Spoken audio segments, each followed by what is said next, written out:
I've been forwarded the following information, and I've been asked to share it with people as soon as possible, just given the importance of it and the possible ramifications of this information. It's a WikiLeaks document in relation to a TISA agreement. And the TISA is the Trades in Services Agreement. And it talks about privatisation of national assets and natural resources. And when we're talking about privatisation, what we're talking about is putting it into private hands, which means private profit. So I'm going to read out this document that was sent to me. Secret TISA deal puts public services at risk around the world. Original publication date 19th of June 2014. Source wikileaks.org/TISA-financial. WikiLeaks today released secret draft text from the Trade in Services Agreement negotiations that confirms the concerns first raised by the global trade union Public Services International in the recent groundbreaking report, TISA versus Public Services. Fronting themselves as the really good friends of services, a group of 50 countries representing an estimated 70% share of the world's trade in services are secretly negotiating the TISA. This deal will open up a wide range of public services to be sold permanently for private profit. This massive trade deal will put public healthcare, childcare, postal, broadcasting, water, power, transport and other services at risk. The TISA will lock in the privatizations of services, even in cases where private service delivery has failed, meaning governments can never return water, energy, health, education or other services to public hands. The TISA will also restrict a government's right to regulate stronger standards in the public's interest. For example, it will affect environmental regulations, licensing of health facilities and laboratories, waste disposal centres, power plants, school and university accreditation and broadcast licences. The proposed deal will also restrict a government's ability to regulate key sectors including financial, energy, telecommunications and cross-border data flows.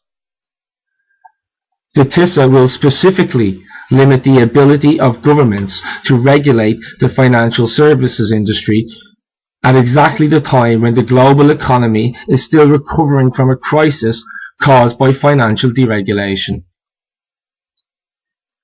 Responding to today's leak, Public Services International General Secretary Rosa Pavanelli says, "This agreement is all about making it easier for corporations to make profits and operate with impunity across borders. The aim of public services should not be to make profits for large multinational corporations. Ensuring that failed privatizations can never be reversed is free market ideology gone mad." The secrecy surrounding these negotiations to extend controversial GATS arrangements into a wide range of areas previously rejected is anti-democratic in the extreme. If our governments are doing nothing wrong, why are they hiding these texts? Pavanelli adds, "The attempts by governments still reeling from the global economic crisis to further deregulate the financial system shows that our trade ministers really have been captured by large corporate interests. When you understand this, you understand why the texts are being kept secret. This is a bad deal for people and our planet. We demand that the texts be released for public scrutiny now." So that's the document that was sent to me. It's a WikiLeaks document on the Trade and Services Agreement negotiations that are going on. So far in Ireland, we already know that our oil is in private hands. It's in the hands of Shell. Our forests are used to produce cash crops, monoculture cash crops. They're not used. Culture does not redevelop the forest, so our forests are privatised. And now, today, we have the privatisation of our water supplies. Now, the official line is that our water supplies are not being privatised because they're still being controlled by the government. But documents have surfaced, and they're available on TISA and in other places, that prove that Irish Water is a private company limited by shares. And I'm going to play a phone call for you to the Irish Competition Authority, which proves that the water supplies in Ireland are being privatised. Competition Authority, please hold while we connect your call. The Competition Authority, hello? Good afternoon. I just had a couple of queries about competition law in Ireland. This is the Competition Authority for Ireland. So would you guys would you have control or managing competition in Ireland? Or what is it that you do there? What we would do is make sure that competition operates in the marketplace in a free way, in a lawful way. So if there was something happening in an industry where there was like a monopoly or something, would the Competition Authority have power to do something about that? It isn't illegal to have a monopoly. What's illegal is to have an abuse of a dominant position. So it can be a company that's dominant on the market that is abusing its dominance. And there are a variety of ways that companies can do that. Have you got something specific in mind? Well, I was just curious about how the company Irish Water would affect competition law, because I know that with Bord Gáis that they had to open up the gas market a couple of years ago because of the EU. Yeah. So that's why you have flow gas. But with Irish Water, is that not like the same thing? But they're just, they're just the only company that are going to be doing that. So yeah. Now at the moment, you see, it's not wrong for them to have a dominant position, as I was saying before. But it would be wrong if they were abusing their dominant position. Now the thing is, the authority has already made submissions in relation to opening up the market to introduce more competition, and it has called for more participants in the market so that there's more competition for consumers. And that's in relation to the water supply, that there should be more competition. That's right, yeah, the very same issue, yeah. So is that that's essentially going to privatise the water by allowing outside companies, private companies, to come in and basically operate within the market? And I believe as competitors. Well, I don't know if they're going to privatise it. I don't know how that part of it is going to work. But I do know that they're looking at other service providers who will supply water, and I don't know how the market's going to look when they implement those things in the future, but I'm sure it will happen in the future. If it's not a state body, then it will presumably be a private interest of some kind. And I thought that the whole issue with Irish Water was that they weren't privatising the water, but this sounds like if they have a dominant position or if they're abusing it, then they can be forced to open up the market, which is going to allow anybody who has the means to come in and sell water to the Irish people to do that. Is that not kind of a concern? You see, well, first of all, we're worrying about something that hasn't happened yet.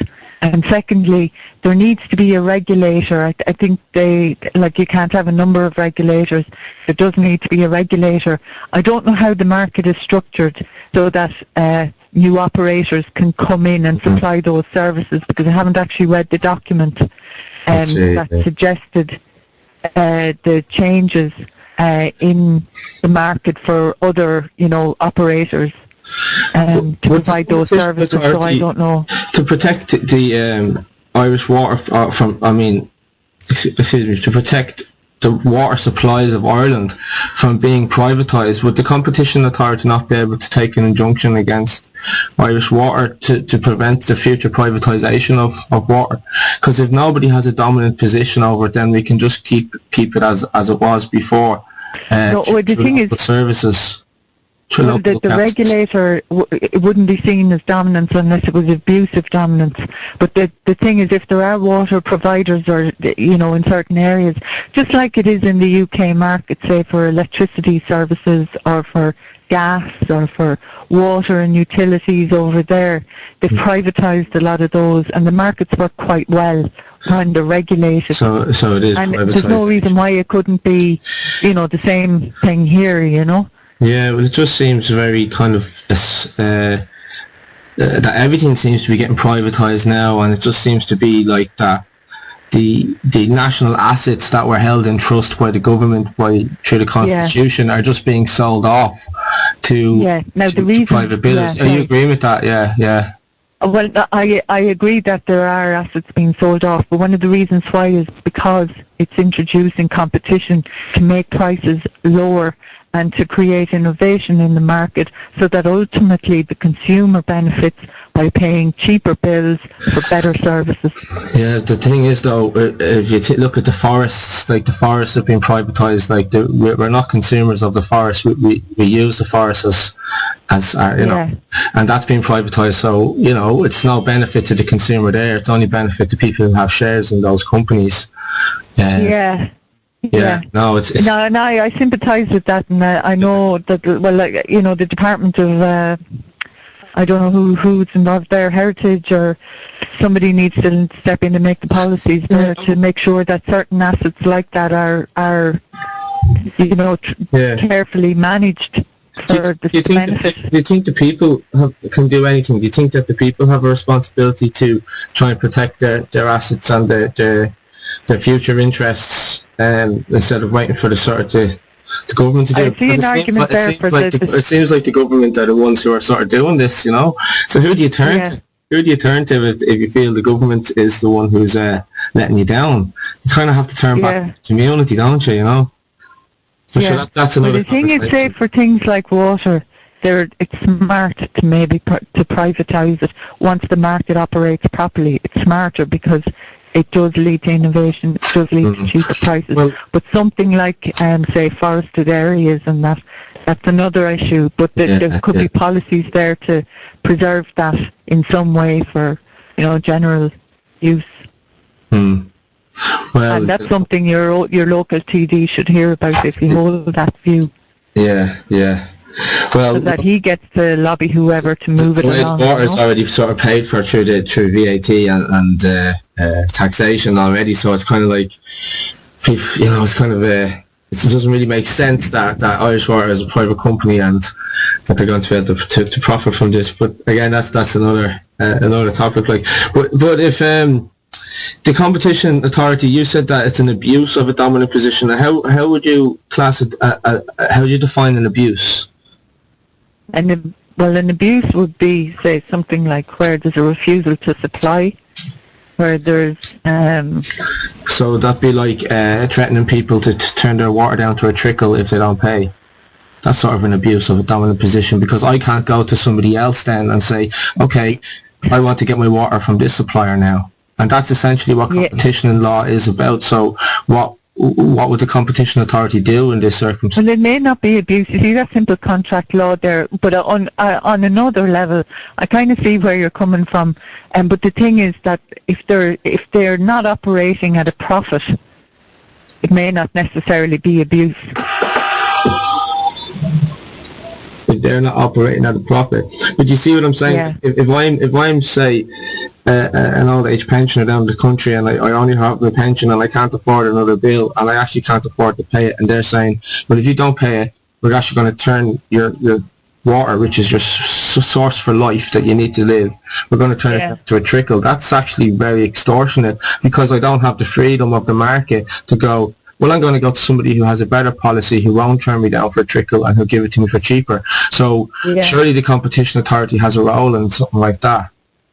Yeah, now we wouldn't have a role in, say, who the regulator is and how that's constituted, but we would be advocating for our other providers, and so that, if you found yourself in a position like that, you will be able to shop around for cheaper water and a better contract.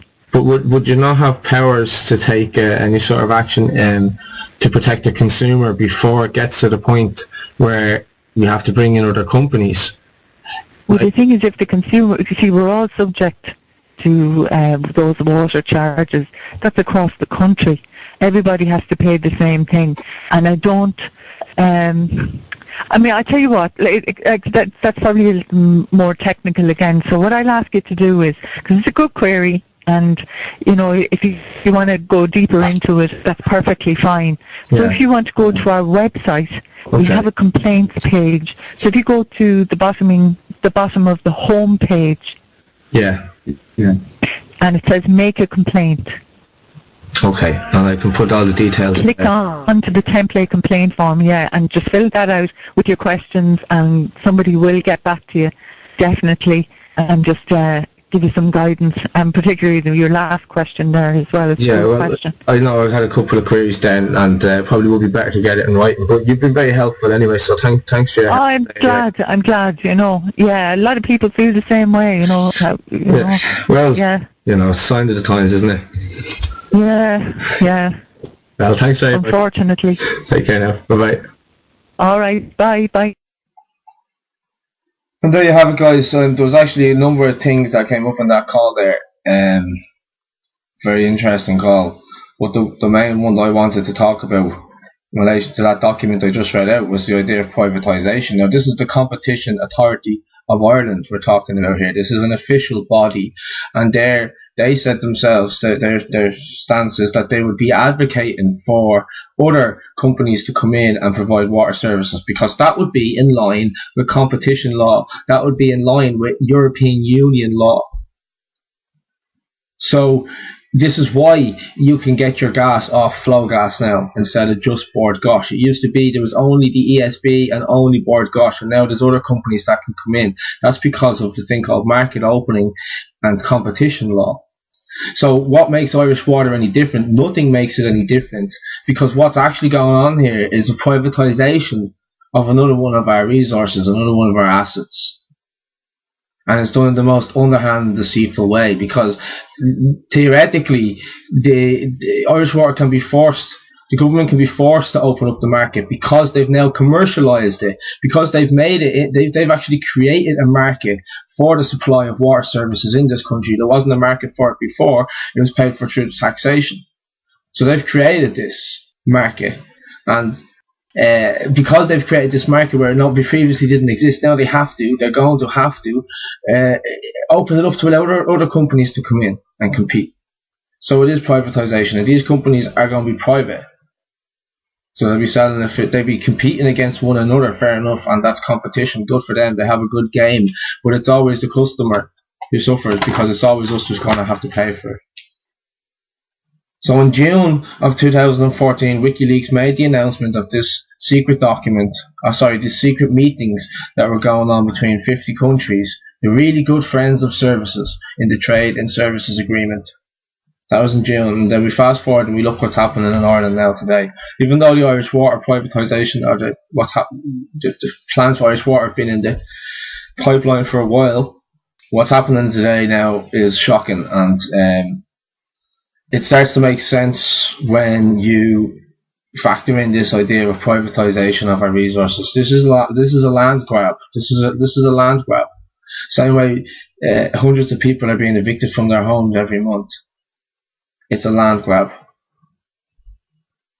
Laws are being made, and society is being constructed and drafted into such a way where they're going to charge us for the very luxury of enjoying the land that we were born on, the land that we live on, the air that we breathe, the water we drink, the soil that we grow our food in. This is what it's come to. I would like, if people who are hearing this information think that it's important to share it, let other people know that there's more going on here than meets the eye with Irish Water. And I think, and I'm happy to see that, I think a lot of people have copped onto that there's a lot more going on here than meets the eye. And Irish Water, as I said before, is just the tip of the iceberg. So I'm going to take a short break now, and we'll be back with the rest of our show.